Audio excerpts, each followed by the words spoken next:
Let's go right to the phone lines and welcome a special guest, the head football coach at the University of Tennessee, Jeremy Pruitt. Jeremy, we appreciate you joining us, man. I guess we all need to strap in for a football season that's going to be unlike any we've ever seen before, shouldn't we?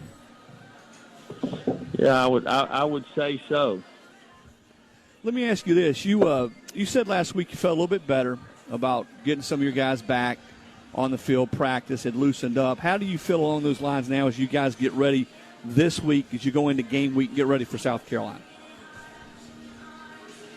Well, we had a lot of guys that got back this past week. We still got several guys that are out. So, we just got to get as many live reps as we can with the guys that's missed and get ready to play. I mean, there's really nothing else you can do. So we gotta get these guys where they can secure the football that's used to handling the ball, that's not got binged around a little bit. And we've got to work hard on that and create situations to where they do secure the ball. And defensively, we got to keep it where the guys can execute.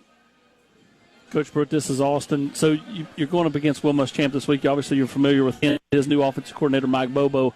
You've got some familiarity with him as well on your staff. Talk about what Coach Bobo does well as an offensive coordinator, and how much. I mean, is he one guy that you can kind of watch the end of last season, or are you having to watch several seasons to kind of get a feel for what all he does? I don't think a lot of people know this, but Robert Muschamp is Will's nephew. He worked for us last year and again this year. And I'm sitting here in my office looking. I see him out there on the balcony talking. I'm going to see who he's talking to. No, but those guys offensively with Mike, we're very familiar with each other. We obviously worked a year together and been around each other and had guys on our staff that's worked for him and worked with him. So there's a lot of familiarity there. They do a fantastic job, always have, and it'll be a tremendous challenge for us. What do you know about the quarterback, Colin Hill, that will be their starter this week, and what does he do well, and what does he present problem-wise? Well, Colin, Mike was recruiting him for a long time. When we were at Georgia, Colin would come over with his high school team and do 7-on-7. So I've seen him since he was in high school. So he's a guy that understands his offense. He can make all the throws. Mike puts a lot of pressure on his quarterbacks, getting them in and out of bad plays, and which is important. And so he'll have familiarity there, and I'm sure it'll help him. Jeremy, it's Chris. You guys got the word from the NCAA this past week that Cade Mays had received his waiver. Still waiting to hear from the SEC. What do you expect along those lines? There's precedent when you look around the league, just recently, where guys have gone from one school to the next in the league and been eligible. Do you see any reason why that shouldn't be the case with Cade? No, I mean, I'm kind of curious. I was going to wait. I hadn't heard anything from the SEC. Coach Fulmer actually talked to Greg, but I was going to follow up this evening. It's kind of time to make a decision on what we're going to do here. So I don't know if they're going to do it case by case. They're going to just wholesale say everybody's eligible, but it would be a shame not to let these guys play football. You can see all over the country how the Big Ten's now playing, and it's just every week you don't know what's going to happen. There may be teams have to cancel games because they don't have enough players. So why would we not let guys who want to play? Jeremy, you were saying a minute ago talking about trying to get guys back ready, securing the football, just playing football, the contact, the physical part of it. How much of an adjustment has it been on the practice field when you haven't had as many guys together as you would normally, just being good and developing the physical parts of the game, the blocking and tackling, the contact things that you need to be good at in this sport? Well, we had about 8 to 10 practices that we barely had enough to practice. So we had to be creative. We had to be smart about not doing too much. But unfortunately for a lot of these guys, there might have been a position where it hadn't been hit by contact tracing, and so a guy might not have got a lot of reps. So it's been frustrating for the players, been frustrating for the coaches, but I'm sure it's happening everywhere. We just got to find a way to adjust and keep moving forward. Coach, it's Austin again. You have expressed a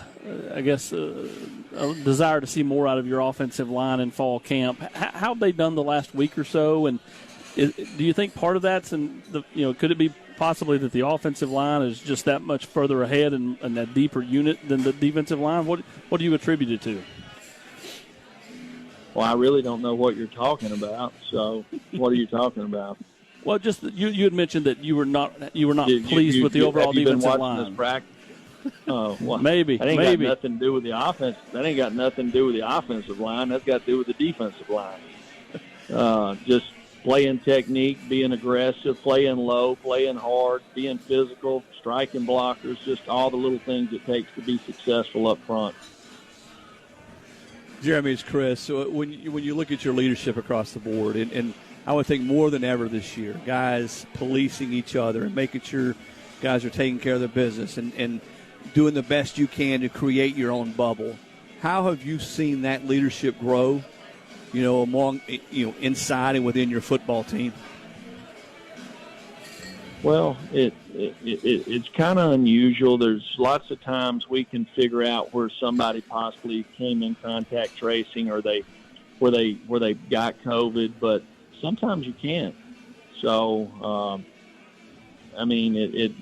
there's lots unknown. So, we've had a few guys that's developed COVID and they have no idea where they got it. So, it's interesting.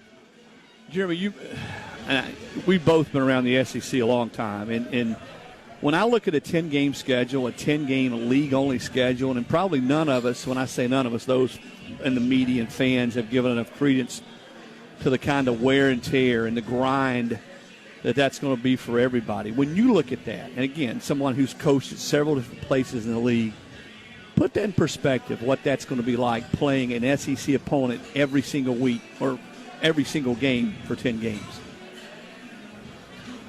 Well, I've never had the privilege of coaching in the NFL, but I would think that it would be similar. You look at those guys when it comes to playoff time. Sometimes a team that goes 9-7 makes the playoffs. Right. So it's very competitive in our league from top to bottom. Anybody can beat anybody on any given week. So you got to be prepared every week. Coach, could you just talk about Jared Garantano and what he's done well in fall camp and maybe what strides he still has to make as a quarterback? Well, he's got to do it on game day, right? So Jared has done a lot of really good things over the last 2 years since we've been here. We're really focused on consistency. It's going to help having the same offensive coordinator for the second year. So hopefully it'll show up on Saturday. Well, Jeremy, we appreciate you spending some time with us. I don't know about you, but therapeutic for me just to have some football, have some college football, and now here we get the SEC kicking it off. As you point toward you and your staff and your players, how relieved and just happy are you that with everything that we've all gone through, the pandemic and the hoops and all the precautions that you guys and everybody have had to take to get to this point, that we actually have some real football? Well, I'm happy for the kids. That first and foremost, they put a lot of time and effort into it, and I feel like some of the rules that have been changed, giving the guys an extra year of eligibility, having walkthroughs, at least give them a fighting chance to be able to be at their best. So we'll continue to work hard every day and take it one day at a time. But I'm excited for our players to get a chance to compete.